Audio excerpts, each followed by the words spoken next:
యుంజన్నేవం సదాత్మానం యోగి నియతమానసః శాంతిం నిర్వాణ పరమాం మత్సంస్థామధిగచ్చతి.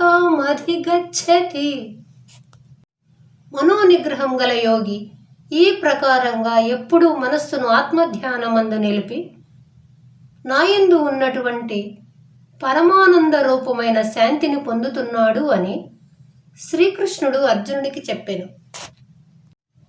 ధ్యానం చేస్తూ చేస్తూ ఉండగా ధ్యానం చేయు వారికి పరమశాంతి కలుగుతుంది. ఆ శాంతి ఎటువంటిదంటే భగవంతుని స్వరూపమే అది. బయట కనపడే విషయములలోనున్న శాంతి అశాశ్వతము.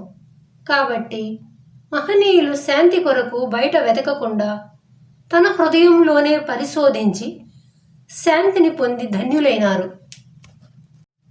అయితే ఇటువంటి అపూర్వ ఫలితమును పొందుటకు సాధకుడు ఏమి చేయవలనంటే మనస్సును నిగ్రహించుకొనవలను, నిరంతరం ఆత్మధ్యానమును అభ్యసించవలను. కాబట్టి నాకింకా శాంతి దొరకలేది అని ఎవరూ బాధపడనవసరం లేదు.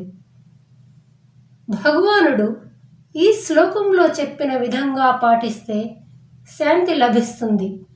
జై శ్రీకృష్ణ.